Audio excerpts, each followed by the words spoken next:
Good morning, good afternoon, good evening, dear ladies and gentlemen. It's exactly 7 a.m. here in Northern Virginia, and we are about to start. We're very pleased to welcome you to the second webinar in the series of webinars recently launched by the Liberian Registry. We will spend next hour introducing you to a hot topic of what we call culture of compliance at the Liberian Registry, which is a broad concept involving customer due diligence, vessel screening, checks and vetting, corporate and compliance programs, and much more. I see that people are still joining. Welcome.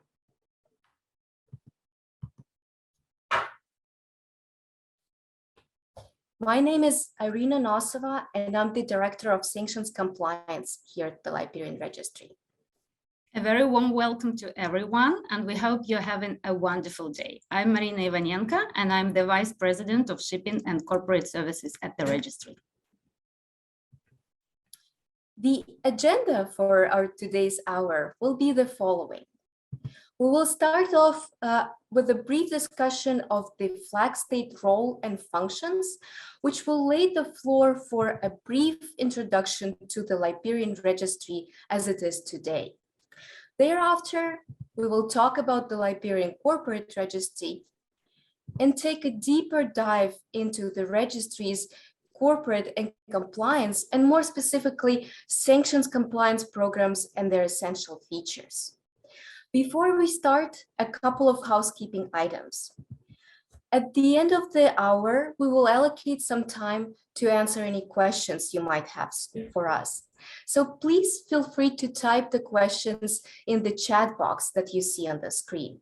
Should there be not enough time to handle all questions, we will follow up with you by email. So please make sure to provide your name so that we can contact you after the webinar.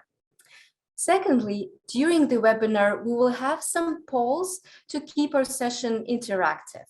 We would ask you to answer the poll because we are interested in what you have to say. Finally, the session is currently recording, and a link to the YouTube presentation will be distributed to all registered participants within a few days after the webinar. Please do not hesitate to contact Marina and/or myself should you have any questions or would like to clarify anything after the webinar. We're here to assist and always ready to help and answer your questions. Now, without further ado, welcome aboard. Marina, passing it on to you. As Irina mentioned, we will have a few polls during this hour, and we are starting with a very quick one to learn about you. If you represent a shipping company, work for a bank, you're a lawyer or consultant, or act as a compliance officer in your organization, please take a few seconds to participate.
Thank you for taking part in the poll, and we are pleased to see that we have a variety of attendees interested in the compliance topic.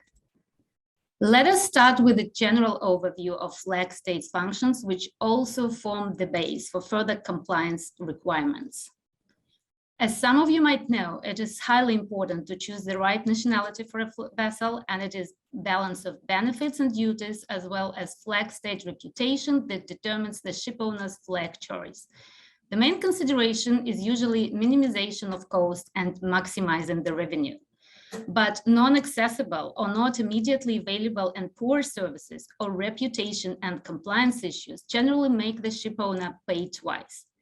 At the Liberian Registry, we pay the highest attention to our customer service, both on maritime, that is specifically vessel-related, and corporate and compliance levels.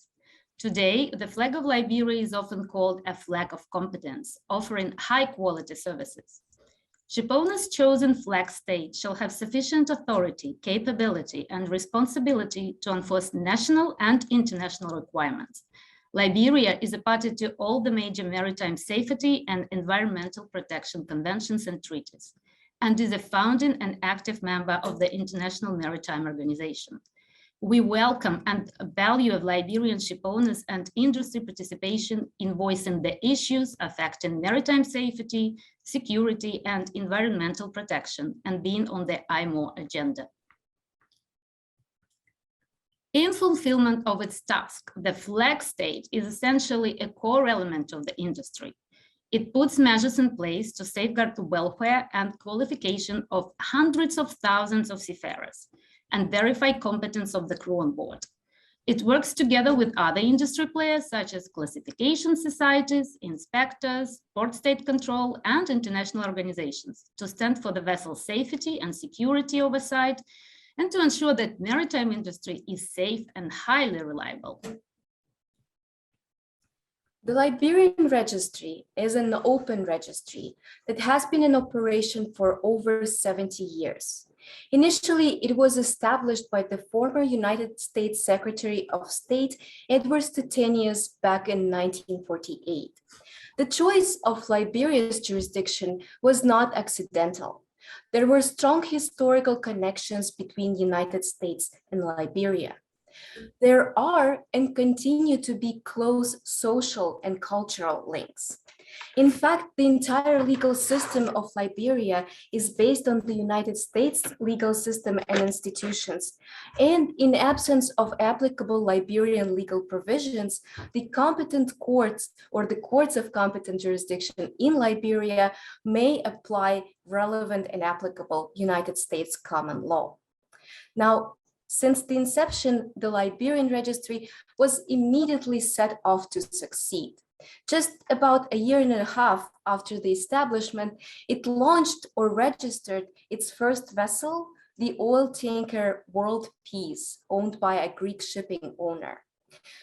10 years down the road, as Marina mentioned, Liberia became the founding member of the International Maritime Organization, and since then has been a loud voice in promoting marine safety, security, and environmental protection. Since the inception, the Liberian Registry has always been run by an American company. Since 2000, the administrator of the Liberia Maritime and Corporate Programs has been Liberian International Shipping Corporate Registry, or LISCR, LLC, a company incorporated in Delaware. The terms of the contract between the Republic of Liberia and LISCR are embedded in the Liberian law. They're part of the statutory provisions and subject to approval by the Liberian legislature.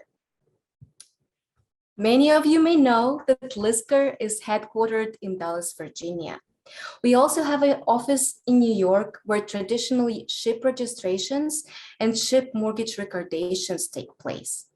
Outside of the United States, the registry has a multitude of offices, specifically 28 representative locations around the world, including such major shipping and corporate hubs as Hamburg in Germany, Piraeus in Greece, Istanbul in Turkey, many offices in Asia like Hong Kong, Singapore, Manila, Panama City, and many others. And of course, the registry operates the registered agent of all non-resident Liberian corporations, Liberian entities, the LISCR Trust Company, which is located in Monrovia, Liberia. And we think that numbers speak better than words. Today, the Liberian Registry is the second largest flag registry in the world, with over 4,900 vessels flying the Liberian flag that represent 14% of the world's ocean-going fleet. In 2021, the Liberian Registry passed the historic 200 million gross ton milestone. We have over 350,000 qualified seafarers sailing aboard of Liberian flag vessels, and there are nearly $102 billion secured in vessel mortgages registered in Liberia, with premier financial institutions from the most reputable jurisdictions. Today, we are the world's largest tanker flag, largest container ship flag, and the fastest growing flag in the world, committed to every vessel in our fleet. The effectiveness and reliability of security instruments for financing provided by the Liberian flag is not only evidently supported by the dollar figure from the previous slide, but also by names of participating major renowned banks who trust legal and procedural mechanisms put in place. We are now coming to the topic of the Liberian Corporate Registry, and we would much appreciate if you could answer a couple of further poll questions concerning your use of Liberian legal entities and corporate services. You should now see both the second and third poll questions on your screen, and we will give you some time to respond. Thank you.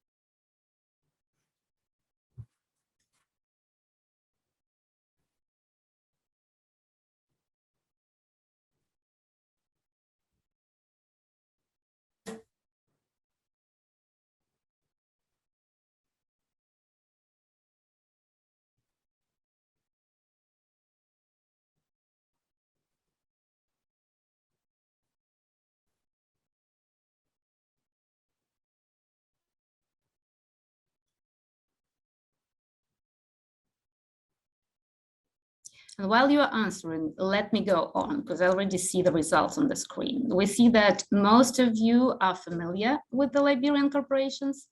For those of you who have not had a chance to come across Liberian entities, the Liberian Corporate Program is administered, as mentioned by Irina, by LISCR, and provides services to Liberian non-resident legal entities. Our corporate team, with its members located across the globe, provides 24 hours a day, 7 days a week services, and offers easy to set up and administer corporations and other forms of legal entities. We provide a convenient solution known as a foreign maritime entity, or an FME, allowing foreign companies to own a Liberian flag vessel. We accept electronic filings and issue electronic documents. If you are not yet doing so, we invite you to use our eCorp online service that provides secure, convenient, real-time, round-the-clock access to your accounts to form new corporations, monitor status of your legal entities, obtain certificates and invoices, and make payments. Along with this efficiency and simplicity, behind the scenes, there's always utmost due diligence aimed to safeguard reputation and high standards of the corporate registry. Liberian legal entities are governed by the Liberian Associations Law, which was substantially amended and modernized in 2020 to reflect the best corporate practices and satisfy international standards for transparency, effective exchange of information for tax purposes, combating money laundering and illicit financing established by the OECD and the Financial Action Task Force. The association's law requires all Liberian non-resident entities to have a registered agent located in Liberia. As mentioned by Irina earlier, the only entity authorized to provide that service is a LISCR Trust company. Having painted the general picture, I will now pass it to Irina to talk about the registry compliance practices. Exciting. Thank you, Marina. Well, in order to start talking about the registry's culture of compliance, one should start by stating, and it is very important, that Liberia is a whitelisted, non-sanctioned, and compliant jurisdiction. Thus, in its May 2011 progress report on the jurisdictions surveyed by the OECD Global Forum on Implementing the International Tax Standard, the OECD listed Liberia is one of the jurisdictions that have substantially implemented the internationally agreed tax standard. Liberia has striven to remain compliant with the OECD international standards ever since. Further, sanctions that were briefly imposed by the United Nations and the United States on a certain presidential regime in Liberia were completely and utterly lifted as early as 2015. Now, Liberia is not and has never been listed on the Financial Action Task Force list of high-risk or non-cooperative jurisdictions. Similarly, it has never been placed on the European Union list of non-cooperative tax jurisdictions. More so, Liberia's shipping regime has been consistently rated as not harmful under the OECD Base Erosion and Profit Shifting, or BEPS Action 5 report. Finally, Liberia is not a banking center, not a financial center, and has never been considered a tax haven. Now, being a member of the United Nations, the Republic of Liberia fully adheres to international sanctions regimes established by the United Nations. It does not have international sanctions in place similar to those of the United States, United Kingdom, European Union, or some other countries. However, the Liberian Registry has a world-class sanctions compliance program devoting to preventing and addressing any potential violation of the United Nations, United States, and international sanctions regimes and international standards. At the Liberian Registry, timely, effective, all-encompassing compliance with international sanctions regimes is our top priority. Our comprehensive and robust sanctions compliance program consists of various effective and efficient policies, procedures, and internal controls, which are all in line with the United States Department of Treasury Office of Foreign Assets Control, or OFAC, 2019 guidances or framework for sanctions compliance commitments. Our sanctions compliance program has been referenced by the United States government and has been praised by many security agencies around the world. Now, when talking about our sanctions compliance program in my own words, I like to describe it as multidimensional. The vertical dimension starts with the senior management commitment and runs down to every employee of the registry. And indeed, the duty to remain vigilant, the duty to know sanctions regulations and to know sanctions compliance behavior is the responsibility of every employee of the registry. Now, on the horizontal plane, sanction compliance spreads out from the headquarters office to the regional offices, which all have a strong US nexus, which in turn determines the mandatory compliance. To ensure that our sanctions compliance program remains effective and successful at all times, our compliance department continuously provides the registry employees with job-specific sanctions knowledge and trains and educates our team on sanctions compliance responsibilities. Finally, the Liberian Registry continuously informs and updates our shipping and corporate clientele on the most recent developments in the international sanctions world. If you are a shipping client, you will receive marine advisories from us. On the corporate side, if you are a client, we will reach out to you via corporate newsletter or a blog post. In addition to providing you with the relevant information and sanctions updates, the registry encourages or urges non-US clients to exercise extreme caution and conduct enhanced due diligence when dealing with parties parties on transactions that may potentially have a sanctionable element. Now, how does the registry ensure that the clients and vessels that it provides the services to, or third parties and vendors that it receives the services from, are equally sanctions compliant? In other words, what are the internal controls that the registry employs in order to check and vet its clients and vessels?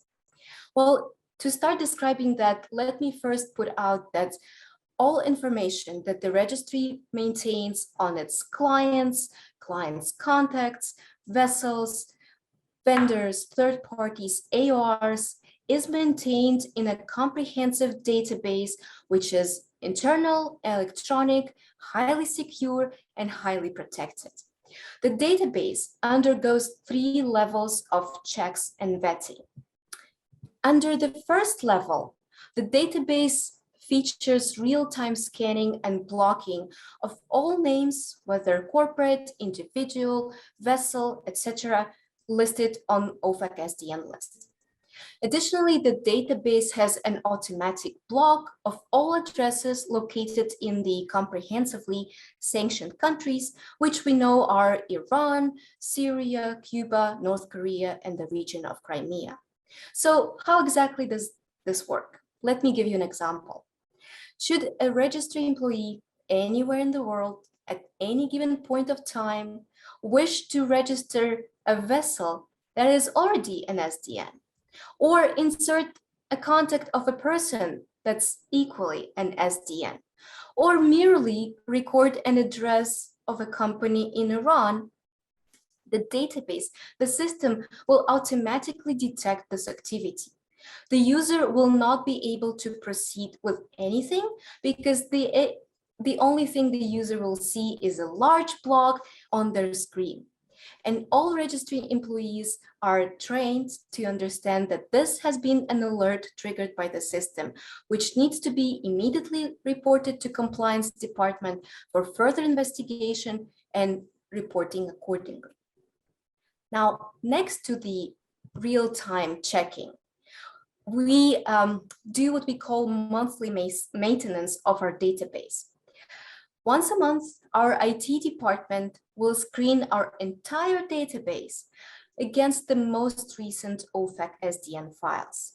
You can imagine that it is a lengthy process, usually takes about 5 to 7 hours.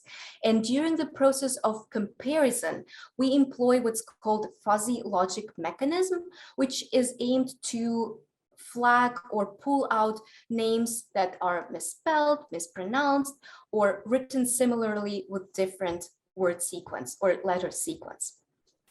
At the end of each such screening, a cross-check report is produced that again is passed to the compliance officers who thoroughly investigate every entry in the report to hopefully make sure that all entries at all times are false positives.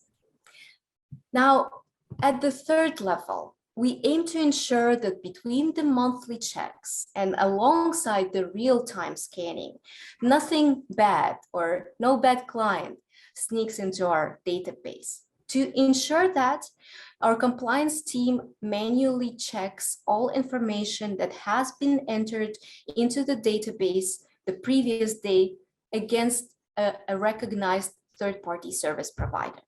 So again, an example of that, today is Tuesday. My morning after the webinar will start from checking all contacts and clients' names and details that were entered into the system yesterday against the recognized third-party provider database that we use.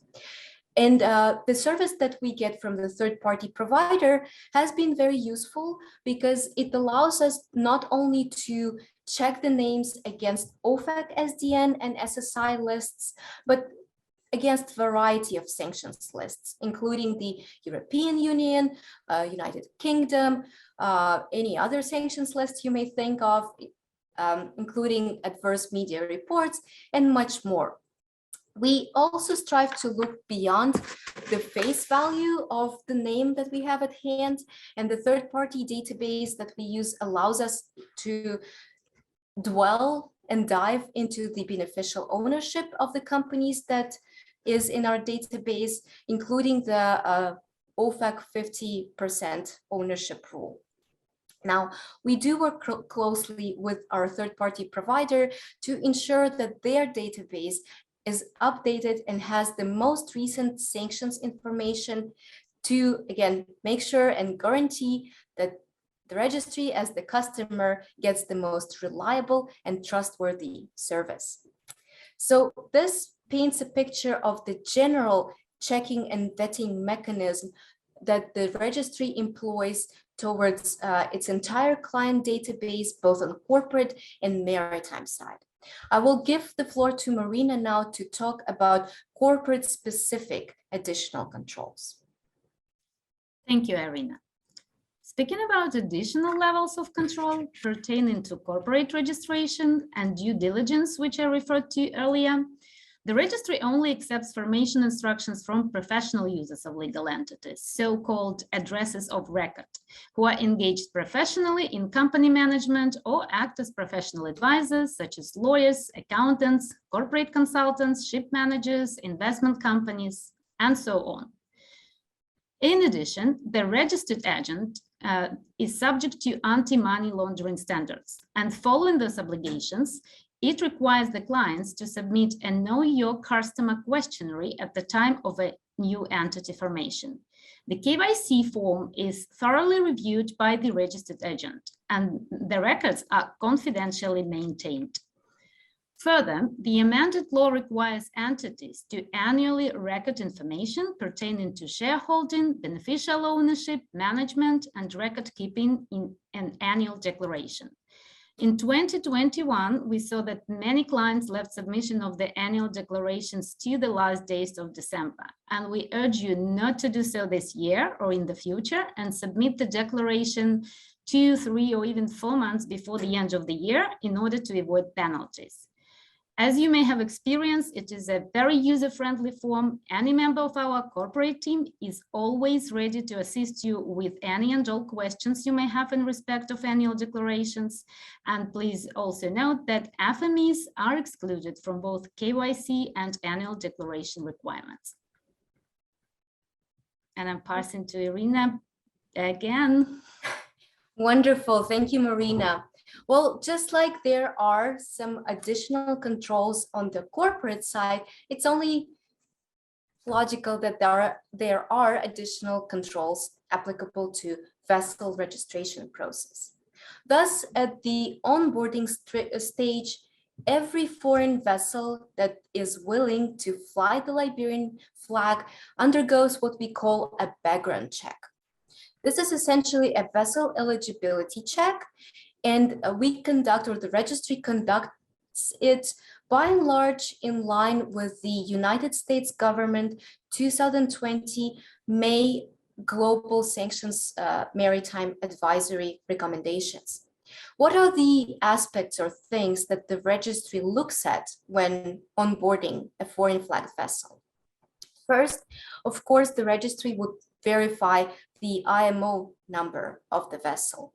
Where applicable and possible, the registry will look into the previous voyage patterns of the vessel.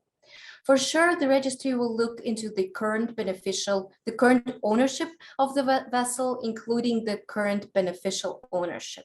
But we will check the ownership history of any vessel in general.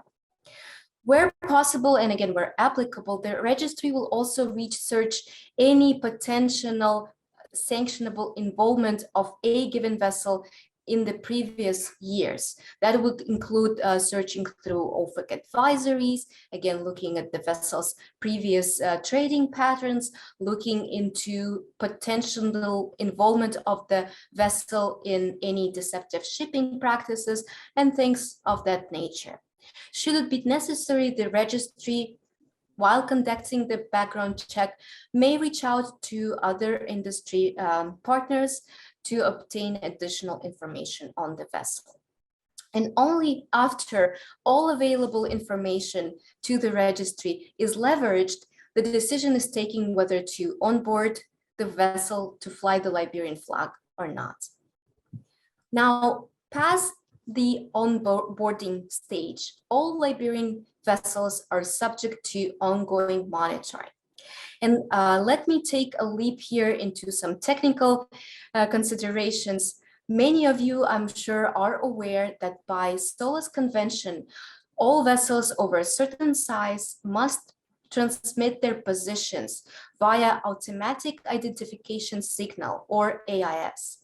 The signal is not considered very reliable because it may not be received if the vessel is too far out in the open sea, or the transponder can be legitimately turned off for various reasons, such as privacy concerns.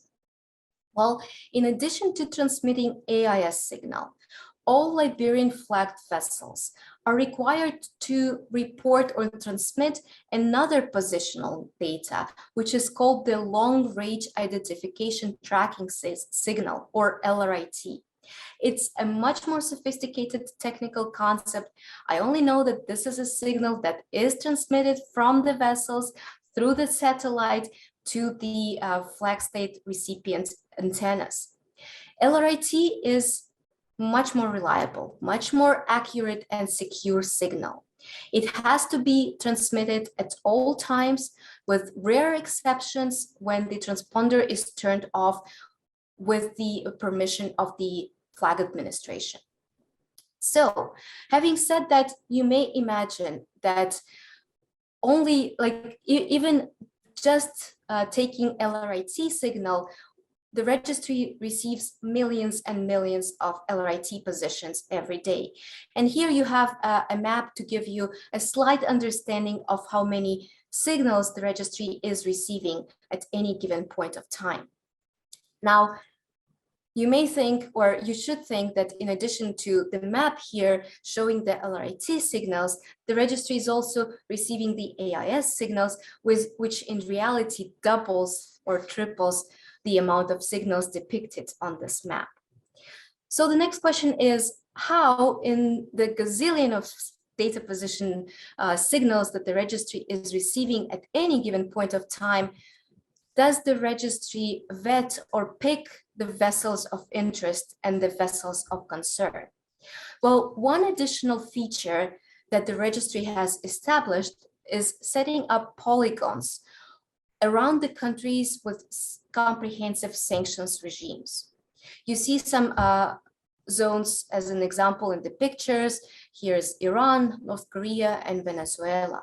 So every time a Liberian flagged vessel enters in one of those areas and the vessel is transmitting LRIT or AIS signal, the registry is receiving a notification. The registry follows up with the vessel, the manager, and or the owner, and informs the vessel, the manager, or the owner of the risks associated with conducting business in the sanctionable areas. We usually reach out by email, so if you are a ship manager or a ship owner and you receive those zone notification emails, you know now what they're about. Zone notifications, or polygons, are not the only additional control that we employ or the registry employs when monitoring the vessel.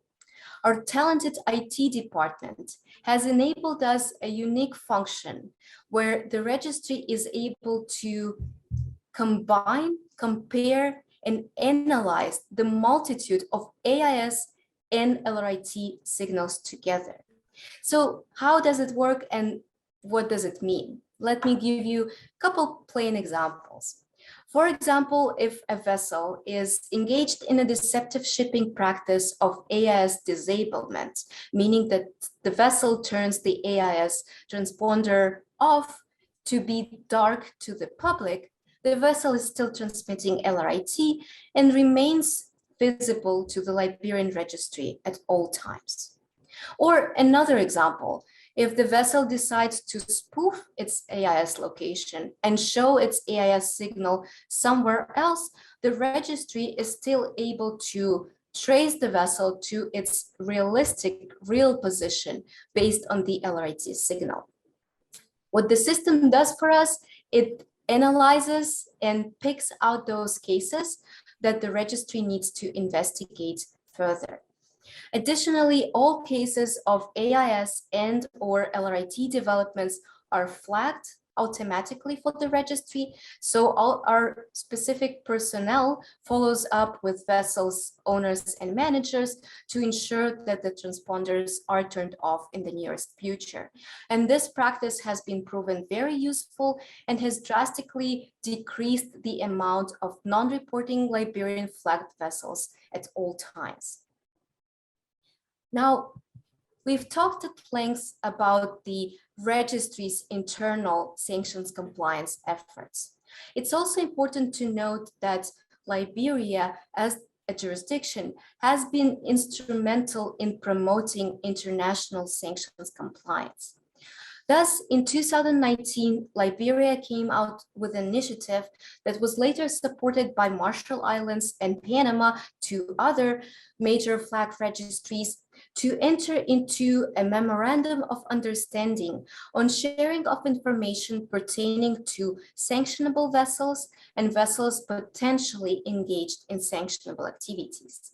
Now, fast forward to 2022, what used to be an MOU between three countries has now turned into Registry Information Sharing Compact, a platform that comprises 12 member states. It is indeed an unprecedented information sharing mechanism aimed to prevent the deceptive shipping practice of flag hopping or changing flag registries, aimed to enhance compliance and integrity of risk members. As the record keeping for risk, I can attest that the information sharing has been very easy, very efficient. And as of now, during the time, the information has been shared for over than 200 vessels. Risk has been mentioned as the leading industry initiative in the United States government May 2020 Global Maritime Sanctions Advisory that I mentioned earlier, as well as the United Nations DPRK Panel of Experts 2020 report. At the Liberian Registry, we are very proud for this initiative. We are looking forward to spearheading this program as well as many other beginnings in the future. What a commendable compliance effort. Thank you very much, Irina, for your comprehensive information.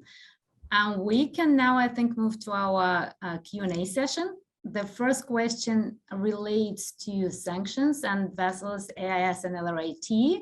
Irina, I will read it for you. If the vessel turns off both AIS and LRIT, usually none of the SAT-C terminals on board equipment, registry will notice this practice and follow up with the registered owner? That's a great question, and this is a tricky question, which I'm very happy to provide an answer to. As I spoke at length about the wonderful technical capabilities of our system, this is one of them. Indeed, the system will notice a vessel that has gone dark, whether it's one set of signal being AIS or LRT, or both of them. Of course, when the vessel is dark, even the registry is not able to see its current position, but the registry is able to see two things: when exactly the vessel went dark and what was the position, the last known position of the vessel when it went dark. And we're talking about two sets of signals. So we'll have data for AIS and data for the LRIT.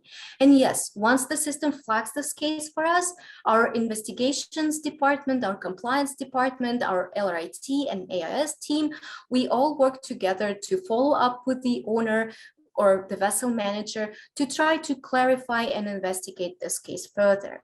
And let me be clear, we do not assume that anything or something bad is going on.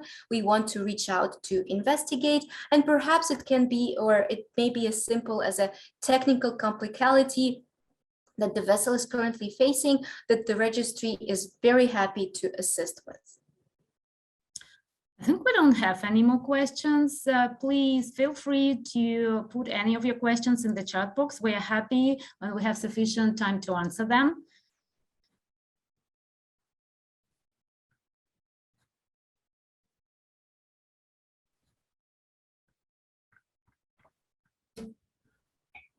probably too early here for questions, but Oh, you can always everybody's follow clear. up by email. Oh, everybody is clear about the registry's compliance and corporate programs. We'll give you a couple more minutes. Oh, no questions. Thank you. But feel free to reach us anytime, whatever questions may come to your mind. We'll give you a couple more minutes before we finish.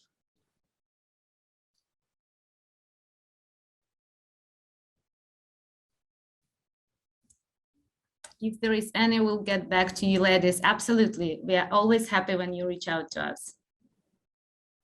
Oh, there's another question. LRIT shut off after how many hours you will inform the manager? I believe, and don't quote me on that, it's something that our LRIT team handles. We either reach out after a 24 or 48-hour period. But if you can leave your name, I will follow up with our LRIT team and get back to you with the exact number of hours. But I would say 24 to 48.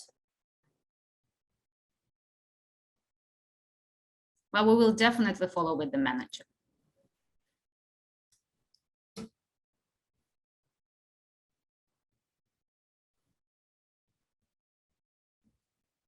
Any other questions? No questions so far. Thank you so much for your time with us today. And we remind you that recording of this webinar will be shared on YouTube, and we will send you a link very shortly in a few days. We hope that you're able to take away valuable information from today's webinar, and we are always available, as I said, to address your questions or concerns. Thank you. We only have thank you in the question box. Thank you, everyone, again. Have a good morning, afternoon, evening, or night, depending on where you are in the world. And we look forward to seeing you again at the Registry future webinars. Thank you very much. Enjoy the rest of your day. Bye. Bye-bye.